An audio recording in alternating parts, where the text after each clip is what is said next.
Everyone,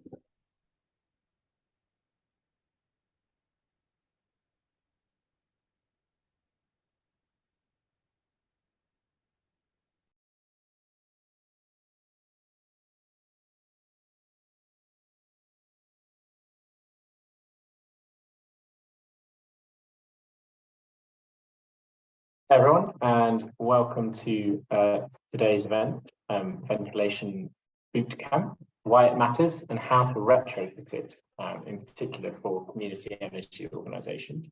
Thank you for joining us. We will just be a couple of minutes while we allow a few people to join. The numbers tend to pick up in the first couple of minutes, so thank you for being on time. Those of you who are already here, we do appreciate you joining, and yeah, give it till a couple of minutes past, probably. We're nice and prompt just before 11, so I won't witter on. I'll just pause for a moment, but as a few more people come in, we'll get started maybe 1 or 2 minutes past 12.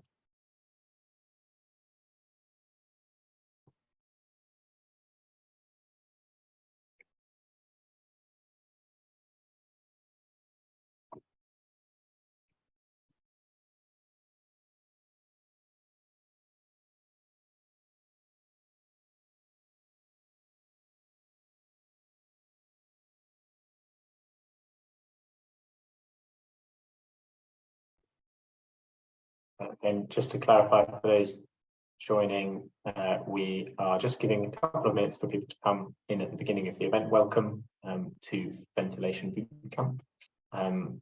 We've got a lot to get through today, so I won't wait too long, but normally some people kind of come in at 12 or 1 minute past.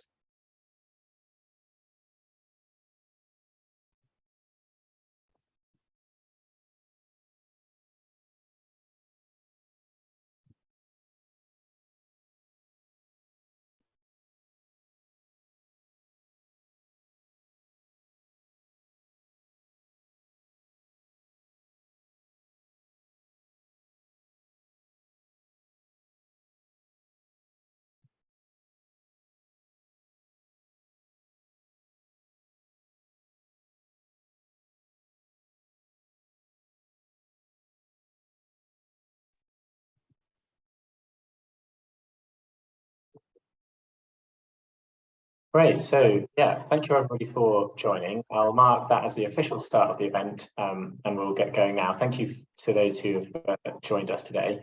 My name is Philip Coventry. I am Head of Operations at Community Energy England, and I'm delighted today to welcome you to our last Community Energy Fortnight event of 2023. Certainly not least as we dive into a great range of speakers today to bring you Ventilation Bootcamp, why it matters and how to retrofit it for community energy organisations in particular. Yeah, I'll just get started by mentioning that this is, as I said, the last event of Community Energy Fortnight. We've had a great range of events, both organised by ourselves with various partners and with a lot of members and friends around the sector who've organised a great range of events to be active during the fortnight. So a lot of those will be on YouTube. If you want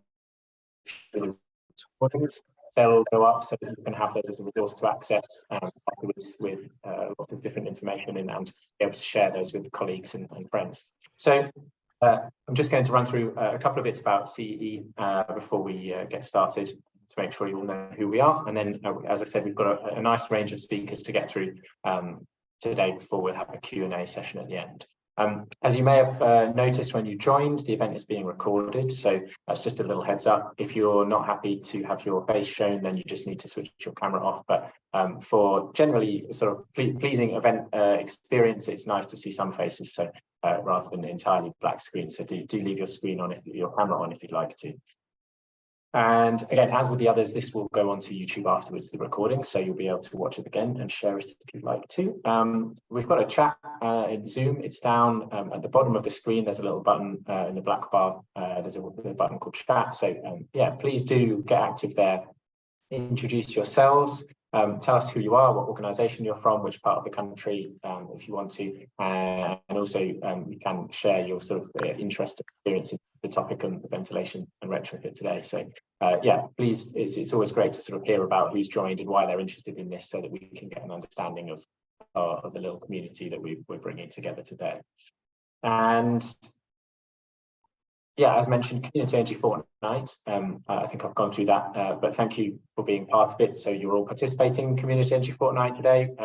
Hopefully you already knew that before you came, but it's great to have you as part of this year's fortnight. Plenty to look back on with lots of blogs. There's loads on Twitter as well. Lots going on during the fortnight, so plenty to review if you want to. And just to introduce Community Energy England, we are the membership network and representative body for community energy organisations around the country. We were founded in 2014 to be the voice of the sector and to help bring the sector together, disparate and spread around the country as it is, representing particular places and often facing many of the same sorts of challenges and barriers. So I think what we've done is show that over the last 9 years we can create a really thriving network of over 270 members. We advocate on behalf of the sector by representing it to various different regulatory bodies, the government, MPs, Ofgem, and other kinds of stakeholders like the electricity network operators. So a wide range of advocacy activity that's really effective, with some of my colleagues really speaking on behalf of the sector and giving it that unified voice.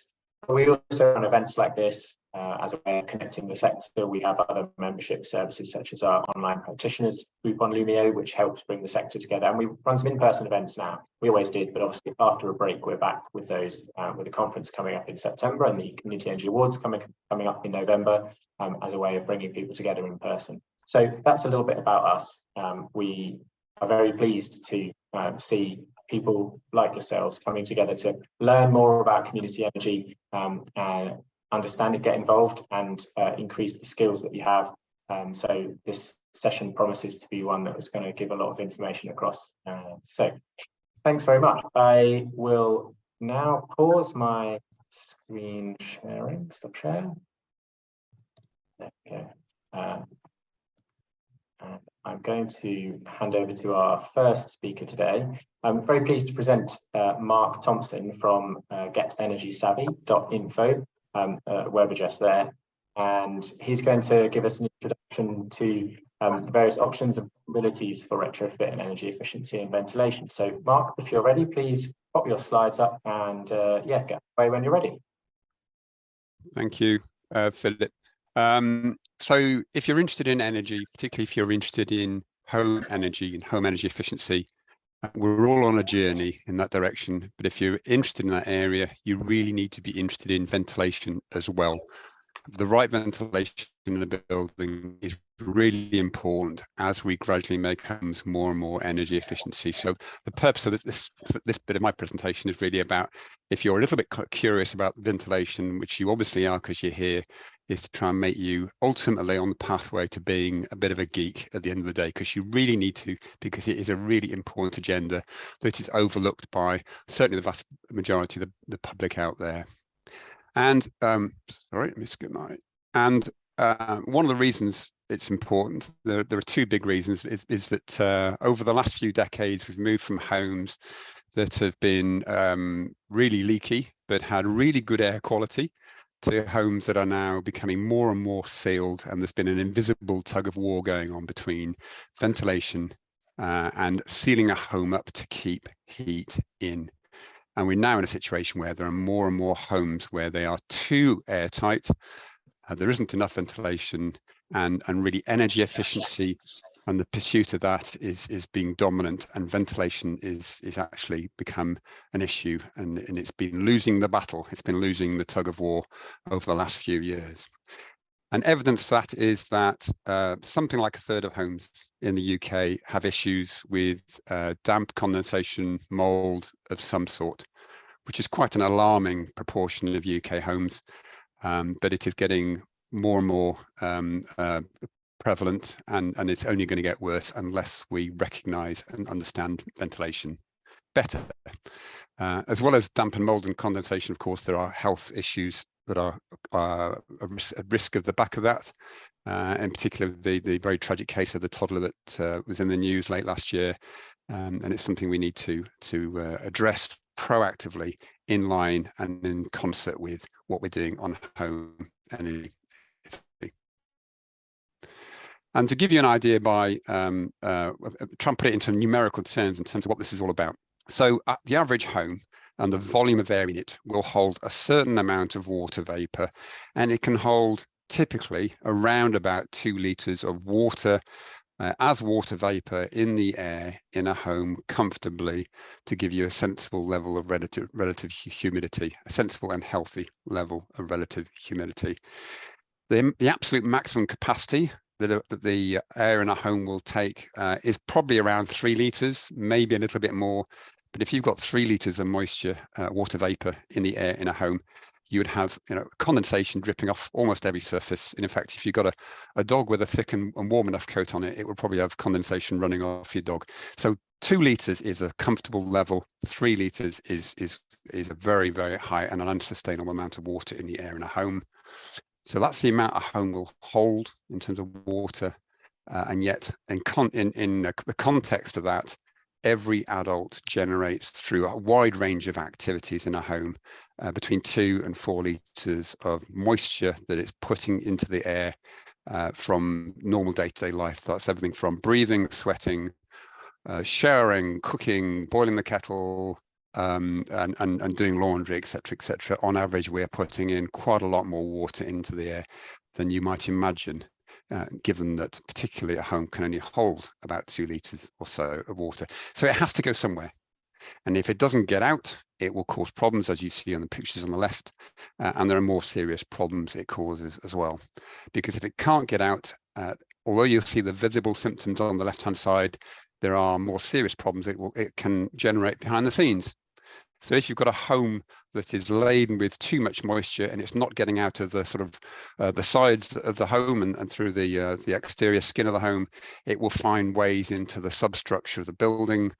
Here is one area which can be very problematic, which is a loft, where moisture from a moisture-laden home will permeate through various ways into the loft, from electrical fittings, loft hatch, all sorts of ways. It will find a way through into the loft, and you have an issue with loft condensation that will then occur, and in the long term that will lead to rotting timbers, and obviously very expensive work off the back of that. And I've seen an alarming number on social media of people, certainly October, November last year, when they were going up into the loft for their Christmas tree, discovering they've got loft condensation issues. And it's because there's too much moisture in the home below, and there's not enough ventilation for that moisture to get out. So it may surprise you if you're sort of new to the ventilation area, and you haven't read up on this at all, that that moisture has to be ventilated out, and for a good quality indoor environment, from a human health point of view and from a building health point of view, all of the air, the whole volume of the air in a home needs to be exchanged with the outside world between 10 and 15 times a day. And that's the absolute minimum. Some rooms, like bathrooms and kitchens in particular, it needs to be more than that. And I know that might seem like a crazy statistic. It might completely be counterintuitive to energy efficiency, because you're losing all this air and you're bringing in cold air. But actually, it's really, really important to have that exchange of air for good air quality. And you may also be thinking, well, if it's raining outside, it's only going to make the situation worse inside. The way relative humidity works isn't terribly well understood, and I can't go into it here. But if you have a home that is well ventilated, in actual fact, in almost all weather circumstances, having permanent ventilation and the right amount of ventilation, even if it's raining outside in a cold winter's day, will result in lower humidity indoors. It is very counterintuitive, and if you want to read more, there's an article on my website that explains exactly why you can ventilate even if it's raining outside. It is not a problem. So if you're not yet convinced as to why we need to ventilate, if you think I've been smoking something I shouldn't be smoking, there's a second big reason as well, and it's pollution. So the UK, as we are very familiar with in the media, has issues with outdoor air pollution, and there are something like 40,000 deaths in the UK every year from from pollution generated by cars, etc., etc., etc. But what is less well known amongst the general public is that indoor pollution results in something like 20,000 deaths per year, caused by a wide variety of sources that are generated inside the home.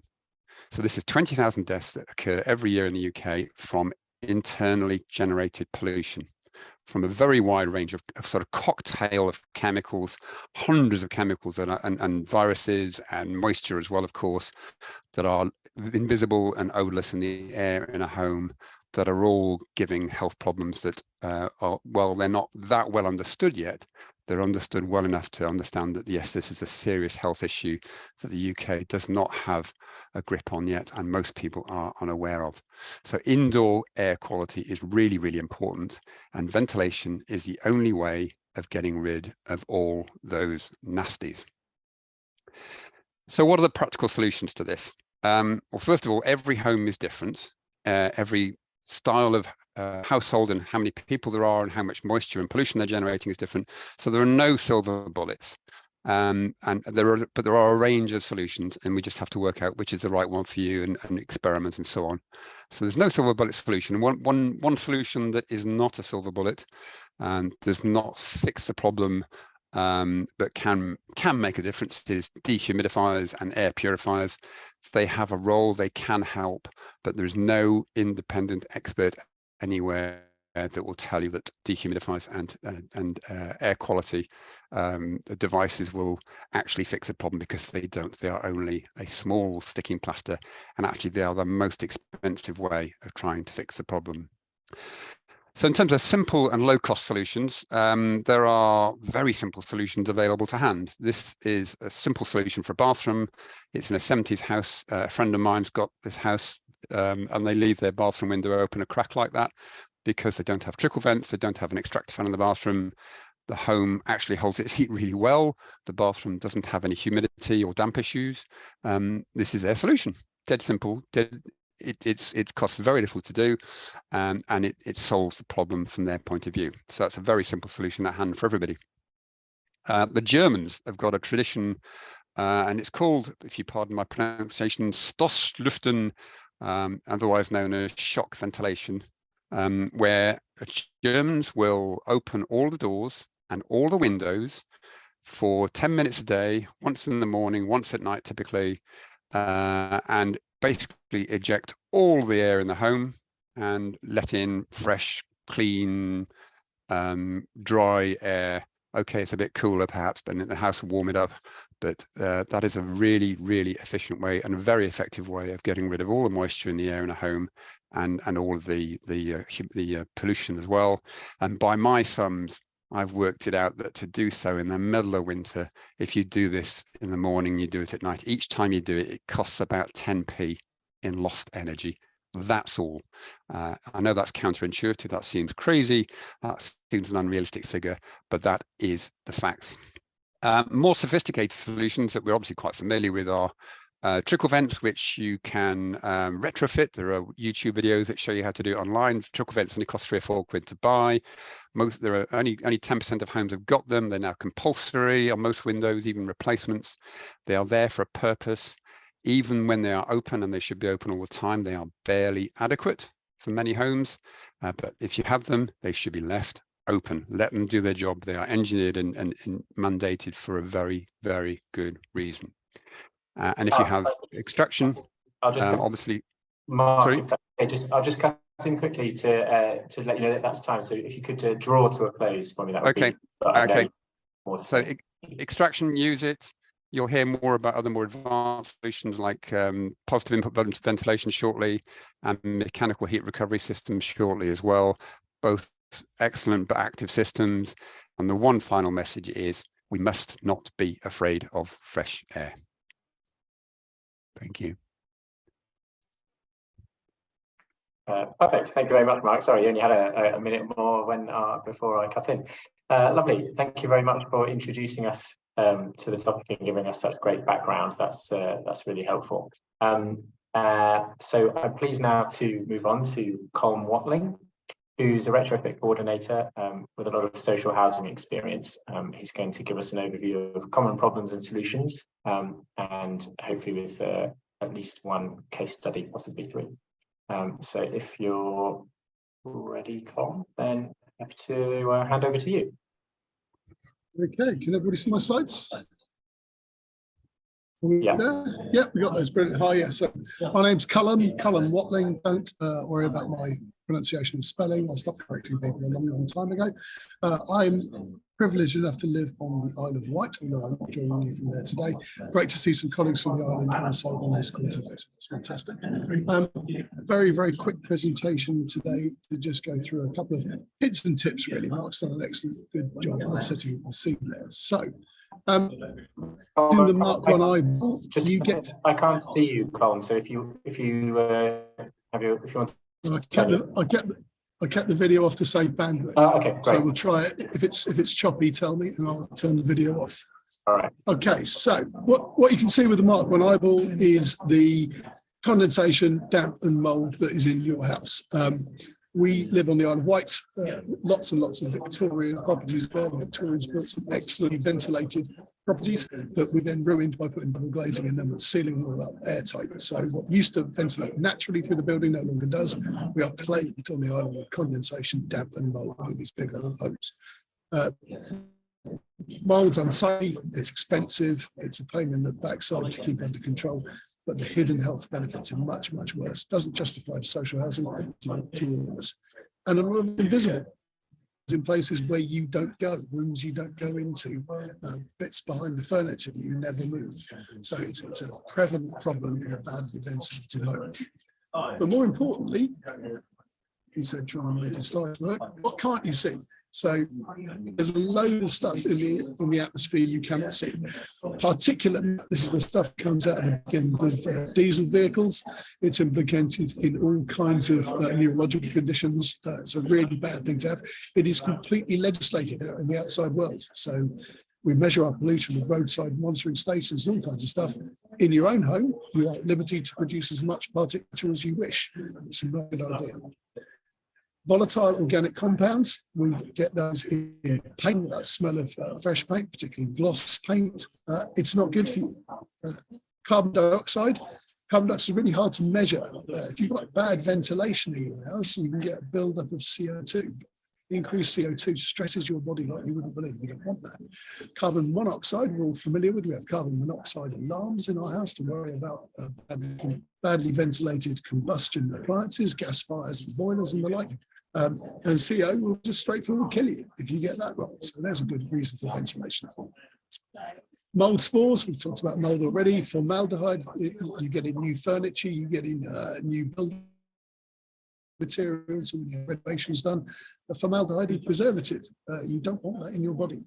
Ozone is another thing that you can't see that's in your house. Electrical appliances tend to generate a bit of ozone. And if you live in certain parts of the country, you have a radon risk. This generally happens if you live on places with a lot of granite. So Wales, Cornwall, places like that, there are radon maps available. If you live in a radon area, it's a radioactive gas naturally occurring through the decay of fissile materials in other hard rocks. It's heavier than air, so it tends to sink into basements. And if you live in a radon risk area, your basement must be ventilated by law. So the fans work whereas last time we checked. So that's a very nasty pollutant you can get in your place. So you cannot see half of the stuff that's affecting your health. You can't see any of it. You can just see the mold and the condensation. By the time that's there, it's too late. These things are already accompanying that. So how do you fix that? Well, I'm a boring old engineer. If you can't measure it, it doesn't exist. If you can measure it, you can begin to manage it. So my recommendation for a lot of my clients is the first tool in my battle for ventilation and for a healthy home is an air quality meter monitoring system. They're cheap. They start at £5, £10. They go up to hundreds and hundreds of pounds.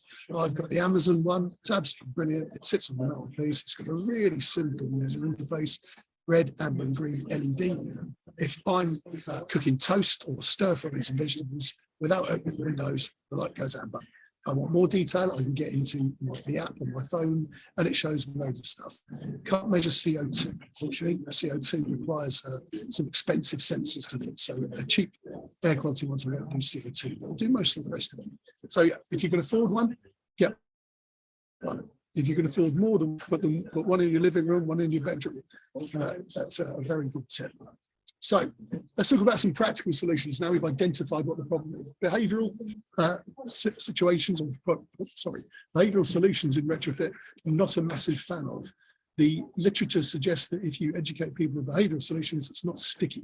They do it for a little while and they revert to their normal habits, and all the gain they got from their initial behavioural change goes away.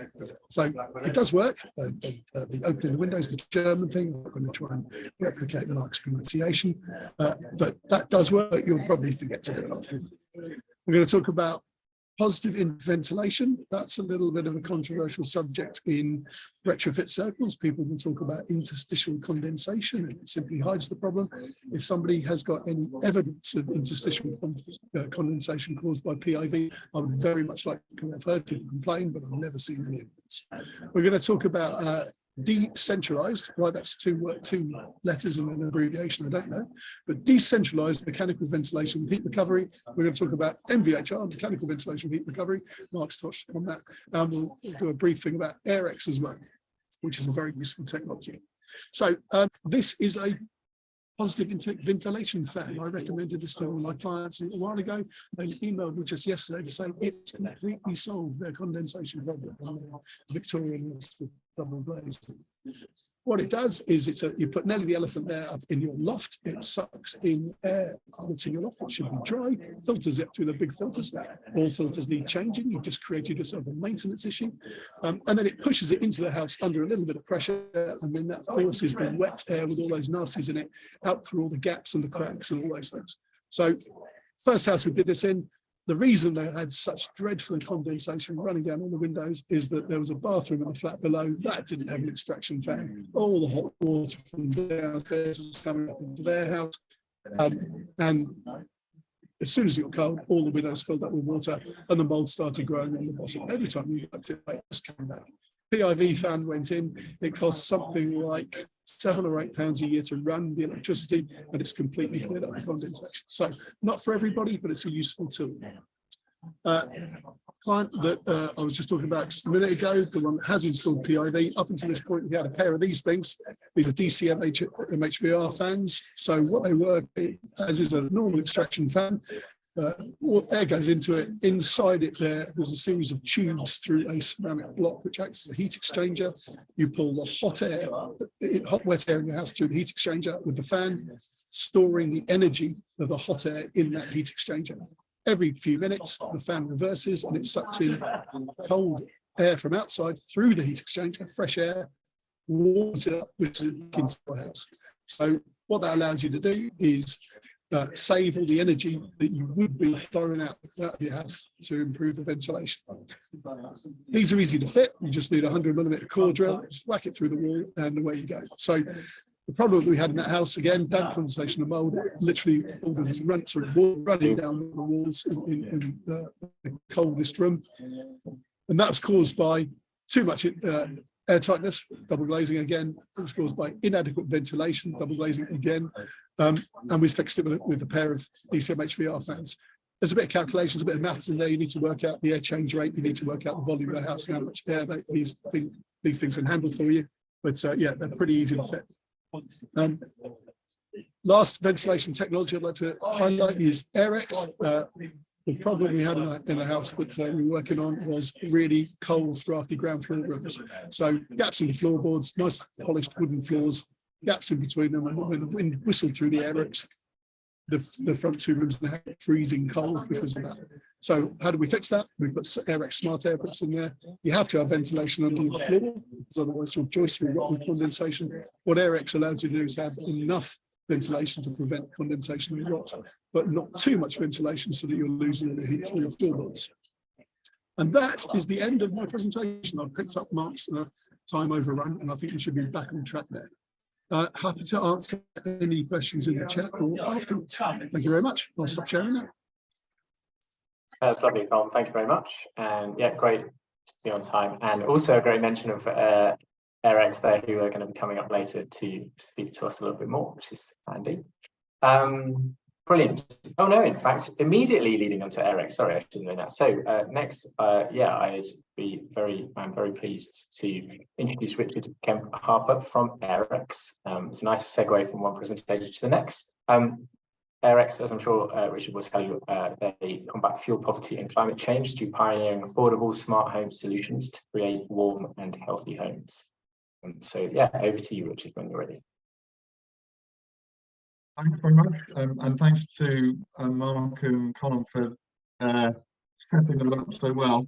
I'm Richard Kemp Harper, Chief Commercial Officer at AirX, and I'll do a brief introduction for you on top of what Colin just said about how the technology works and where you might use it. Airbricks, 17 million homes across the UK have Airbricks. They are providing the ventilation in many homes that Mark has talked about. It's necessary underfloor and into rooms. You'll see them all over the place in different shapes and sizes.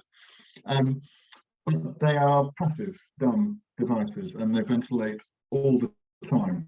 And actually, you're probably familiar, a lot of people will actually block them up because they're whistling a draft through the home.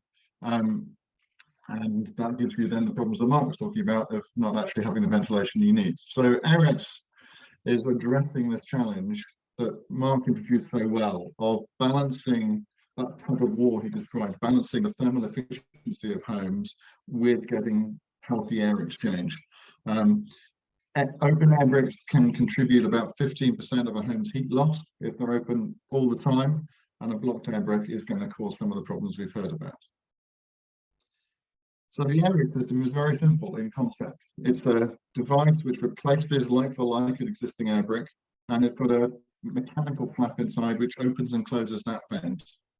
And we put several into the home, so you're opening and closing them as a system. When they're closed, you reduce heat loss and keep your energy consumption low, reduce heating costs and improve thermal comfort. But when they're open, you maintain and allow the ventilation that's necessary to avoid the damp, mold and underfloor timber rot problems that you get. And the important part of this is we're doing this with sensors. We're measuring, as Colin was saying, so that we can adjust the opening and closing of the flap based on the conditions in the home and through connection to the internet with where the conditions outside. So when it's appropriate and the conditions are right, we're monitoring and managing that decision making with smart algorithms to make the right decisions about when those devices are open and closed. So you're trying to prevent heat loss when you can, but providing the ventilation when it's needed. And as Mark was describing, you have activities in the home that cause the rise of humidity and issues in the home with air quality from pollutants and other things, and we're able to monitor those activities. So you're providing ventilation on demand in response to what's going on in the home. So if there's activities or lots of people inside, you're ventilating more. If there's if it's quieter and you want to keep the heat loss, prevent the heat loss, then you'll close the vents more, and you're balancing that across the homes. So two key applications where this is applied. Most of what we're doing at the moment, as Colin was describing, is treating the suspended floors. So at least 12% of heat loss can happen through suspended floors in homes. It's quite difficult to insulate in other ways. But by closing the vents, the air bricks that are under the floor, you can reduce heat loss significantly from that. But by monitoring then that void underneath for humidity, you're able to make sure that the ventilation is sufficient that you don't get a build-up of damp under the floor. And then the other application is into the room space, and that's what Mark was talking about, that responsive ventilation for air quality and to prevent damp and mold, but reducing draughts and heat loss, and it's an automated system, so it's doing that on an automated basis, but it's not open all the time, so you haven't got that problem of people worrying about, I've got this draft blowing through my house all the time and blocking the things up. So we hope that it's a more acceptable automated system for getting that ventilation right. Think of it as, to use the German analogy that Mark described, think of it as doing a regular purge of your ventilation, but in an automated way rather than having to fling open the windows yourselves. So the benefits are warmer homes, improved comfort, lower energy bills, but also maintaining the healthiness of homes. Healthy homes are warm and well ventilated, and we're trying to get that balance right. And the idea is that it can be done with minimal disruption. You don't have to rip up the floors to do the underfloor. You're just simply replacing air bricks with a simple swap in. You can use a hammer to knock out the old one and a mortar trowel to put in the new one. You can install air racks. It's validated impact by Ofgem and BRE of that whole house heat loss reduction. Effectively, what you're doing for the ground floor prevention, you're upgrading the U value of your floor just by replacing the air bricks with our smart ones.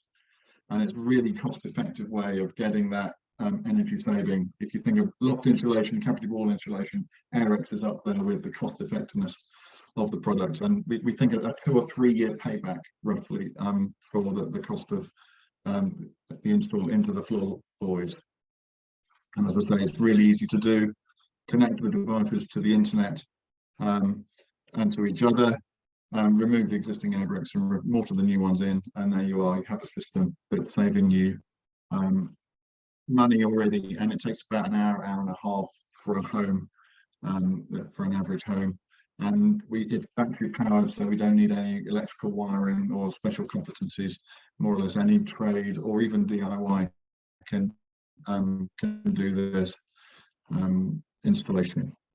And that's what it looks like. The bricks there, you can see the battery pack on the left, and the flap open on the right with the vent just taken off, and then the home hub that connects this all to the internet and make it smart.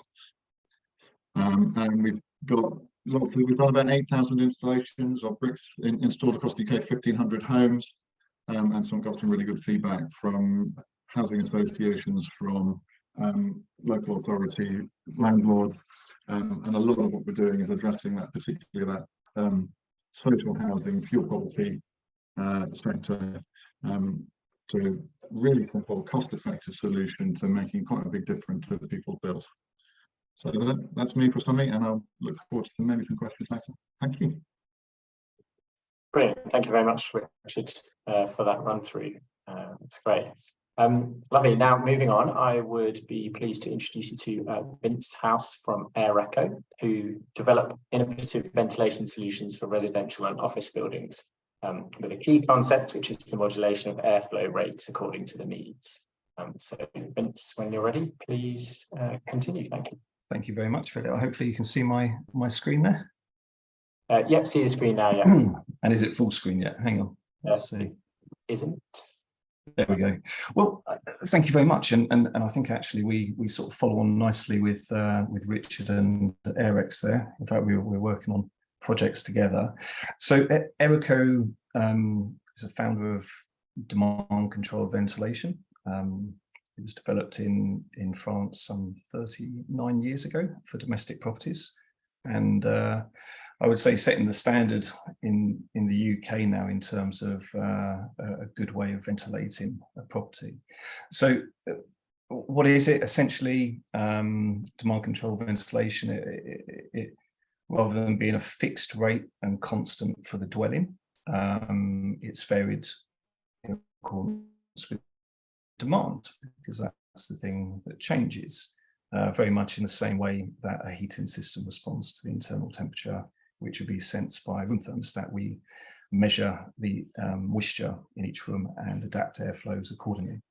So the demand for ventilation, it is variable because occupants do come and go from the home. They move between rooms and change from one activity to another, whether that's sleeping, sitting, exercising, cooking, showering, doing laundry. And you can guarantee that without demand control, a system that delivers a constant rate of ventilation will always nearly underventilate or overventilate, and that's what we're seeing in that sort of graph on the right there, that a fixed line may sometimes be overventilating.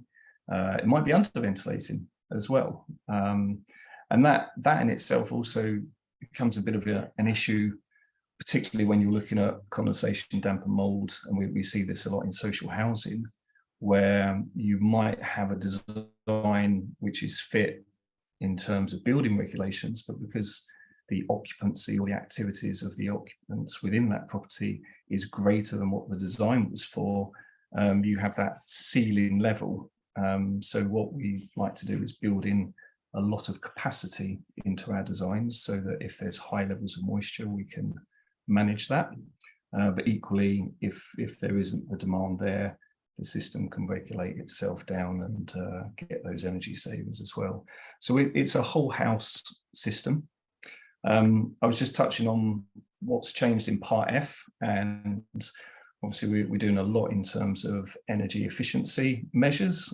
We're retrofitting homes, we're doing the right thing, we're making them much more efficient.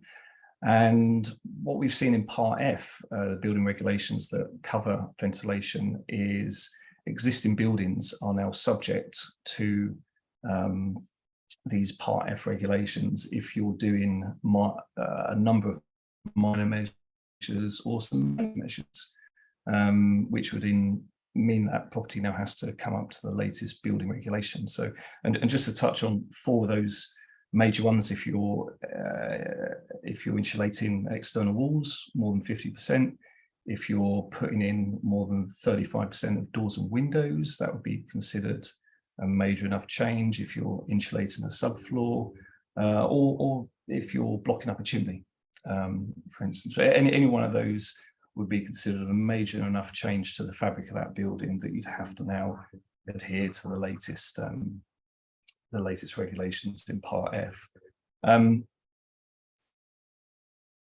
Ventilation very much is about moisture management of a property. It's a very difficult thing to understand what level you need and at what point, which is why it makes sense to have some kind of measuring device and a sensor in which to understand what the quality of the air is inside and to maintain it. And I typically use this slide quite often if I'm doing presentations. I really like it because it shows what the optimum internal relative humidity in our homes is. This is more during the winter months, because during the summer months, daylight to day, doors and windows get flung open. It's not really a big issue ventilating the house. It's more about in the winter months where we're trying to keep that balance of keeping energy in the property and also ventilate it as well, getting rid of those pollutants and introduce fresh air. So during those winter months, when doors and windows are typically kept shut, we're really looking for that optimum zone inside of our homes, which we can see is between 40 and 60%. And we know that prolonged periods of time over 65% humidity onwards, that's going to lead to an excess of moisture. You'll get all those associated issues with condensation, leading to mold spores going through their germination process and growing. So the importance is massive, and a strategy that looks at the whole house. We know silver bullets don't really work. There's a lot of product solutions, but unless you really understand the context of the building, you might not actually be able to deal with the problems or the potential problems through doing energy efficient works. And that's sort of my last slide, if you like. Designing ventilation for a moving target is incredibly difficult, particularly to make it quiet and efficient as well, which is where I think demand control ventilation really hits the spot, or hits the target, I should say. That's my last slide, Philip. So hopefully that was nice and concise. Certainly was, yeah. Thank you very much, Vince. That's great. So now I will take you on to our final speaker, who's going to be Simon Moore from Advent, which is a leading brand name in the ventilation and fan equipment market. Simon's supported by a couple of colleagues, Tony and Martin, who will be available for the Q&A afterwards. So yeah, over to you, Simon, when you're ready. Thank you. Wonderful. Thank you, Philip. Much appreciated. Sorry, just one moment. Let me just do that. So, yes, as I said, my name's Simon Moore from Advent Ventilation. And yes, we're joined with Martin Field, our technical manager, and Tony Wilson, our local sales manager, are on the call as well. We're going to take you through just a couple of energy efficient ventilation products we've been asked for specifically for bathrooms. So first of all, just Advent, we was established back in 1994 with a range of just 9 ventilation products. After nearly 30 years, Advent has grown now and we offer over 500 products within our range. And our priority is supporting our partners with low carbon technologies that can help improve ventilation performance and running costs for the user. So our number one selling fan, the key benefit to this product is that it's a zone 1 fan that doesn't require a transformer. Therefore, it replaces a low voltage fan and the transformer in a bathroom. So it makes for a simpler installation. As well as this, it has other great features. We have it's intermittent running. It's of course silent running, conforms to all Part L and Part F of the building regulations for new build. Low energy consumption, just 7.5 watts. So it's an especially designed mixed flow impeller with a built-in vibration mounting to keep that decibel ratings down on the fan. The way it works, it has 2 internal IP rated seals. They're rated at IP45. Means it can be simply powered with just a 240 volt supply. As said, it is our best selling fan, replacing standard 20 watt fans. So a 7.5 watt fan, we got over a 60% saving on the running costs against a traditional standard fan and 60% quieter as well. Going into the next one here, we'd like to introduce, which is our new Advent, it's the Whisper Quiet all-in-one ventilation solution. As part of our Advent Whisper Quiet range, again, it can be used in a zone 1 application without the requirement for the low voltage transformer. The key benefit of this new fan is that it can be used and installed as either an intermittent or a continuous running fan. So therefore, it's a one-size-fits-all fan that can be used for both bathrooms and a kitchen application that can dramatically increase airflow performance against existing ventilation. The way the new fan works, it has 5 individual speed settings, which you would be required to set on installation. 2 intermittent speeds and 3 continuous speeds. The speeds can be selected from the series of dip switches under the fan cover, which you can see on the bottom right-hand side of the screen there. The all-in-one fan offers continuous settings. 3 of those, as I said, a 6 litre, which is suitable for a WC, 8 litres suitable for bathrooms, and then 13 litres, which is where we can put it as continuous within a kitchen. Of the intermittent speeds that selected, these also provide increased performance against most traditional 4-inch fans. So we're offering 15 litres and 23 litres on those speeds that all obviously comply with the regulations itself. The all-in-one fan, it's been developed with the new building regulations. It conforms to Part L and F, as we said, complies to both systems 1 and 3. It's got low energy consumption just from 0.7 of a watt. Humidity control is standard. And its specific fan power, that's how many watts of energy is used per litre of air circulated, is down to just 0.116 watts per litre of air movement. It finally comes in on the slowest speed at just 10 decibels, which makes it the quietest fan available in the UK today. And it can cost from just £2.26 per year to run based on a tariff charging at 37 pence per kilowatt hour. Therefore, all these features makes the Advent all-in-one fan, it's the perfect ventilation product that can help significantly improve your ventilation rates, either on continuous or intermittent, that can ultimately help with mold and damp issues within properties, providing better indoor air quality, and also the perfect replacement fan being suitable, as we said, mainly for the bathroom, but it can go into kitchens on continuous modes. Some of our social housing partners are already switching to this Advent all-in-one fan. Next and the last product, obviously just to go through with you, is the new Advent single room heat recovery system for retrofit. And this was mentioned earlier by Colm, this type of ventilation. There's lots of different benefits to this type of heat recovery system. But obviously point to note is that the system is a simple, straightforward replacement fit for traditional ventilation installed straight through the wall, like traditional ventilation, just needing an electrical supply. The single room heat recovery unit has a couple of industry leading features. Firstly, it has a unique ceramic core heat regenerator that means it doesn't need a large externally secured bulky heat exchanger like traditional other single room heat recoveries there are. And as a result of this, it's up to 40% smaller. And the unit works using regenerative heat technology, extracting stale air for 70 seconds, and then reversing that cycle and supplying fresh air for 70 seconds, all through the ceramic core heat generator, providing an industry-leading 93% heat recovery efficiency. As well as this, it also provides a host of additional features for the customer. So it's got a filtered air supply, extremely low running costs from just £4.86 with energy consumption down to 1.5 watt per unit, and that's at the 37 pence kilowatt per hour. Can also help you save on your heating bill as it's 93% heat recovery efficient. It's obviously drawing back 93% of the heat that has been lost through the home. Silent running just at 12 decibels. It's very simple mounting and maintenance. And it has acoustic external wall vents that dampens the noise and the drafts.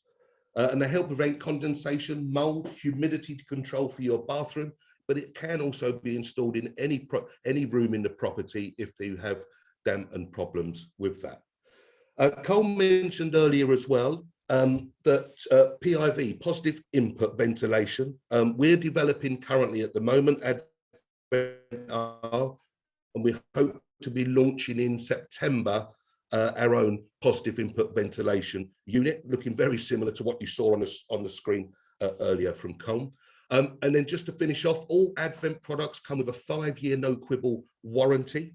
So a full 5-year guarantee on every Advent product that we have coming through the range. So that's everything from myself, Philip, and it's back over to you. Brilliant. Thank you very much, Simon, for that whistle-stop tour of those products.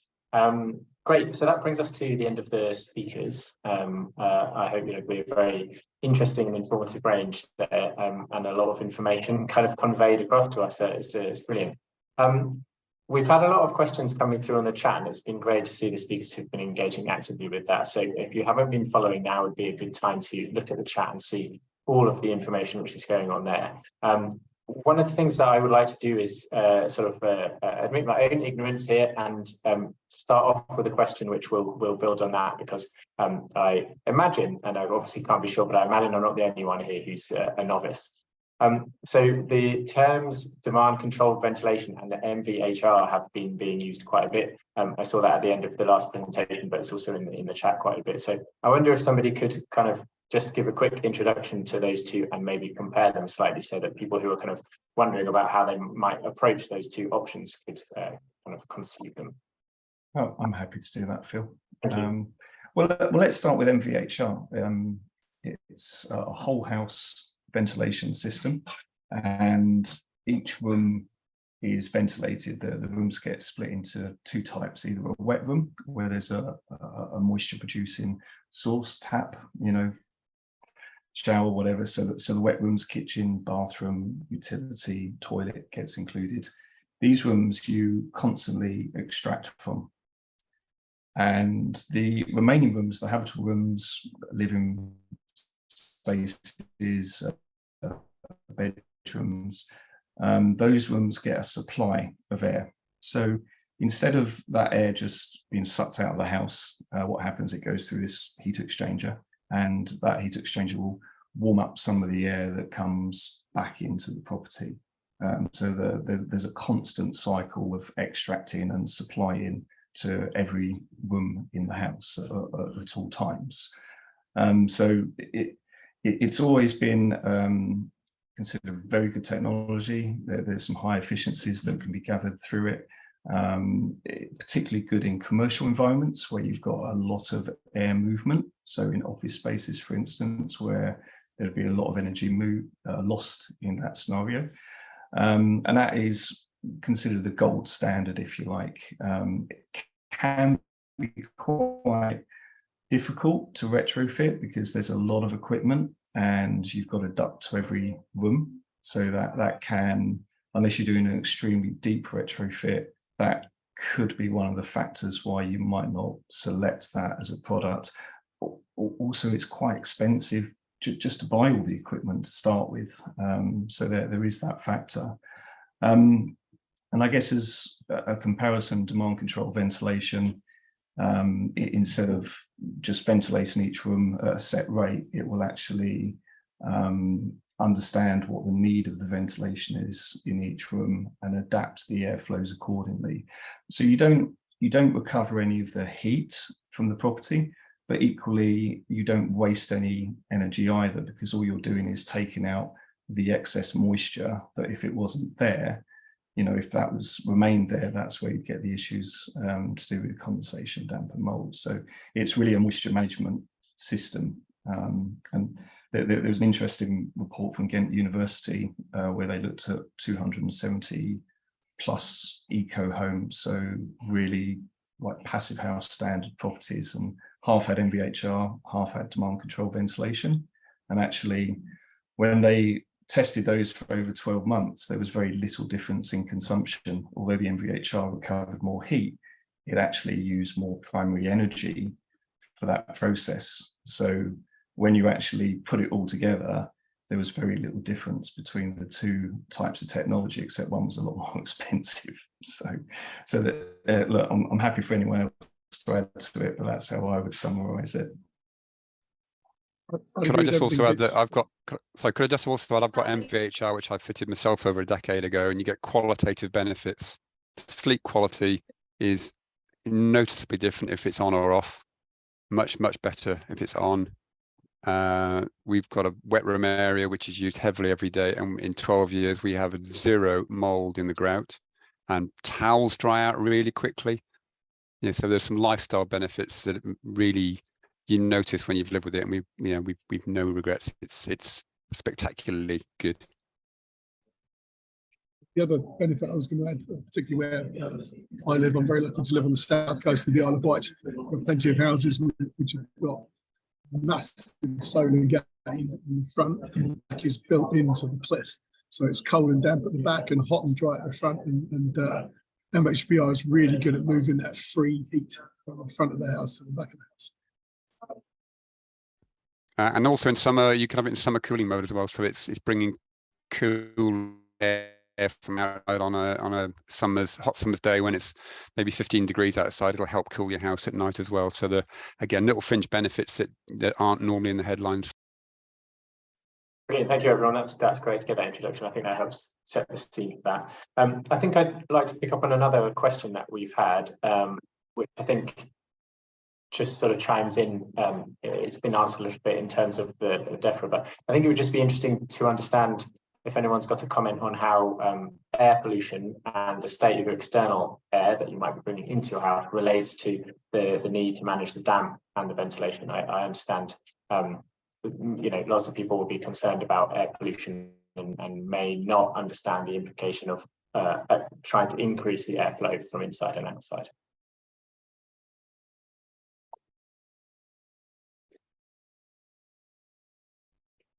Any volunteers?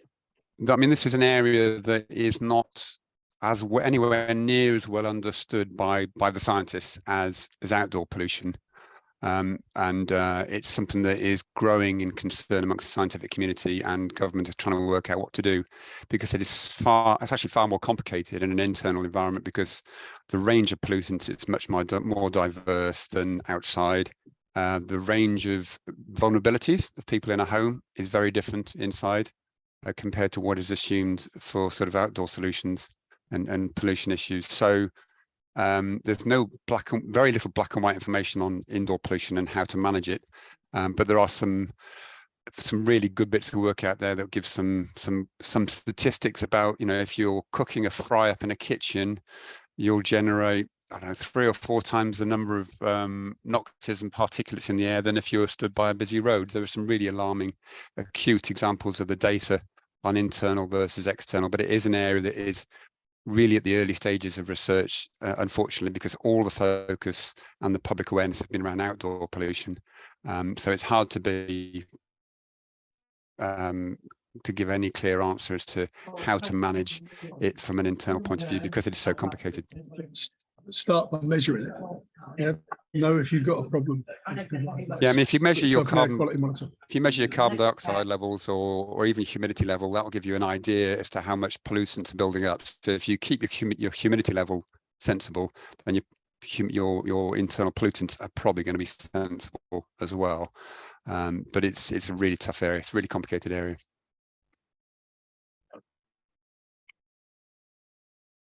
Great. And I think that I just have a follow-up question on that, or maybe out of personal curiosity, but how it's been mentioned, you just mentioned it then, but there's also been mentioned in the chat of CO2 and the measurement side of it. So from the perspective of trying to manage both perhaps your moisture levels and if you have knowledge of the pollution side of it internally, how does one measure? So do you only need to think about ventilation if you can see a problem with condensation, for example, and that moisture internally? How do you measure it to understand what the scale of the problem is when it's something you might not be able to see? I think, well, I'd say poor ventilation is visible in a property. You'll typically see signs of it. I think if you're embarking on a retrofit journey, you've got to think about, well, you know, what is that journey? What am I going to be doing? How is that going to map out? And what measures, air tightness measures, are going to impact on the property. So past 2035, we'll talk about air tightness below or above 5, and there's different strategies for either of those. And that all depends over how long a period you're going to be doing your retrofit. So sometimes it might be worth putting in a good ventilation system now, which can cope with all the additional retrofit measures that you might be throwing at that building over the next 10, 15 plus years. I mean, going back to the CO2, I mean, where we've done, I mean, we're essentially born out of a research agency, and where we've done measuring, we found that moisture and CO2 tend to track in very similar patterns. CO2 is inherently more difficult to capture as a gas. So actually, by default, if you're detecting moisture and dealing with that, by default, you're dealing with the CO2. I mean, I've found sometimes with CO2 sensors that they can drift after a period of time. You've got to take them back to atmosphere so that they can understand what the starting point is, because otherwise what they're doing is just detecting what's already internal and then just a slight increase above that, rather than actually what is going on in the air outside. But yeah, I mean, I don't know how well that's answered the question, but it's all about the context of the building and what journey it's going to go on. It should be specific, you know, what we're looking at. I mean, radon might be a big part of it. That's something we were looking at in Northampton, because it was in a radon belt and you're effectively making the property much more energy efficient. How do you know that the measures that you're carrying out are actually improving it? You know, should you have some monitoring equipment in there to understand if it's improved or made it worse as a result of what you're doing? So that, you know, as Colin's saying, buildings can talk to us, where there's a lot of sensors out there now that can give us a story and tell us what we need to know about that property, and then we can react based on that information. I think that's a really key point. Great. I'm working with one project. I'm working with one project through Innovate UK that takes a load of air sensor data, air sensor data, puts through a big engine at Southampton University, and they claim, I've yet to bottom this out, they claim to be able to measure the air change rate by looking at spikes and decays in CO2, VOC, that's sort of thing. So we can get an air change rate figure without a blower door test.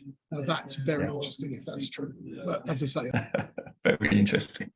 I mean, everyone's on a journey with this. I think the first start point, if this is completely new to you and you want to know if you may or may not have problems, is get yourself a cheap humidity meter and do a bit of reading up on it. And if just monitoring and keeping the ventilation good enough to keep your humidity in the right sorts of ranges will be a pretty good clue, and you'll certainly be doing some good. You can't do any harm.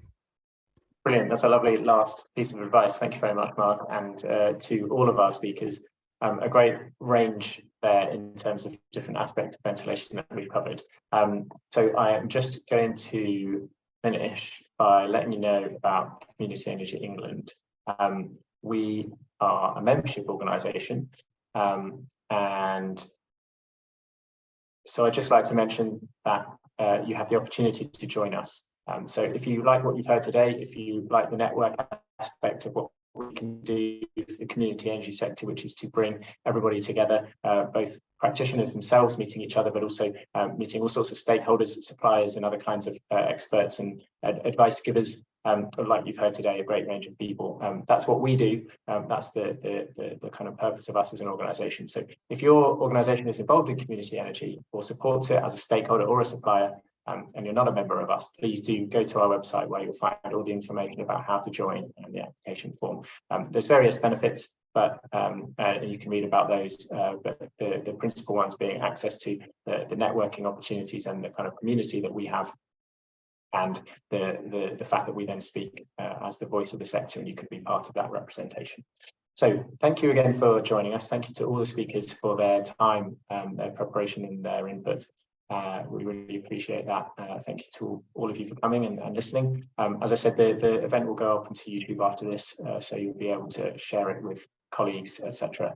Yeah, our other resources available on the website, on YouTube. There's lots that we've done in the past, such as this, and you can find that all there on YouTube, the kind of historical ones. So yes, thank you very much. I'm going to conclude the event there. Hopefully we've covered all your questions. We can leave the Zoom running a little bit after we stop. If anyone wants to ask anything else, we can have it a bit more where you're able to speak if anyone would like to. We'll keep an eye on that and see how it goes. But I will conclude the formal event there. Thank you all very much for coming.